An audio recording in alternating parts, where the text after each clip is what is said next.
अजित पवारांच्या निधनानंतर बारामती विधानसभेची जागा रिक्त झाली आणि त्यामुळे आता या ठिकाणी पोटनिवडणूक जाहीर झालेली आहे। 23 एप्रिलला या ठिकाणी मतदार पार पडणार आहे, तर 4 मे रोजी निकाल जाहीर होणार आहे। त्यामुळे आता निवडणुकीसाठी उमेदवारी अर्ज दाखल होण्यास आता सुरुवात झालेली आहे। त्यामुळे राष्ट्रवादीकडून या ठिकाणी सुनेत्रा पवार या उमेदवार असणार आहे, तर त्यांच्या विरोधात आता 3 उमेदवारी अर्ज दाखल झालेले आहेत।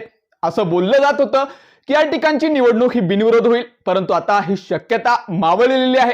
त्यामुळे उपमुख्यमंत्री सुनेत्रा पवार यांच्या विरोधात कोणी उमेदवारी अर्ज दाखल केलेले आहेत तेच या व्हिडिओच्या माध्यमातून आपण जाणून घेणार आहोत। नमस्कार मंडळी, मी विकास आणि तुम्ही पाहत आहात मराठी माणसाचं ऑनलाईन मराठी हे चॅनल। मंडळी, अजित पवारांचं निधन झालं आणि त्यामुळे बारामती विधानसभेची जागा रिक्त झाली।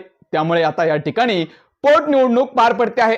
असं सांगितलं जात होतं की या ठिकाणी सुनेत्रा पवार या बिनविरोध निवडून येतील, परंतु आता ही शक्यता मावळलेली आहे, कारण या ठिकाणी उमेदवारी अर्ज दाखल होण्यास सुरुवात झालेली आहे आणि सुनेत्रा पवार यांच्या विरोधात 3 उमेदवारी अर्ज दाखल झालेले आहेत। त्यामुळे आता हे 3 उमेदवार कोण आहेत चला बघूया। बारामती पोटनिवडणुकीसाठी पहिल्याच दिवशी अर्ज दाखल करणाऱ्यांमध्ये जत तालुक्यातील सतीश कृष्णा कदम यांनी हिंदुस्थान जनता पार्टीकडून उमेदवारी अर्ज दाखल केला आहे, तर दुसरीकडे सातारा येथील सागर शरद भिसे यांनी अपक्ष उमेदवारी अर्ज दाखल केला। तर सोलापूर जिल्ह्यातील सांगोला येथील राजू घुटकुडे यांनी देखील न्यू राष्ट्रीय समाज पार्टीकडून उमेदवारी अर्ज दाखल केलाय। त्यामुळे सुनेत्रा पवार यांच्या विरोधात एकूण 3 उमेदवारी अर्ज या ठिकाणी दाखल झाले आहेत। दुसरीकडे काँग्रेसने देखील या ठिकाणी उमेदवार देणार असं बोललं आहे। त्यामुळे काँग्रेस या ठिकाणी कोण उमेदवार देणार हे देखील या ठिकाणी पाहणं महत्त्वाचं ठरणार आहे। त्यामुळे काँग्रेसकडनं या ठिकाणी कोण उमेदवारी घेणार हे देखील महत्त्वाचं असणार आहे, कारण एकीकडे या ठिकाणी बारामतीमध्ये भावनिक लाट असणार आहे आणि या भावनिक लाटेत काँग्रेसकडनं उमेदवारी कोण स्वीकारतं हे पाहणं देखील महत्त्वाचं ठरणार आहे।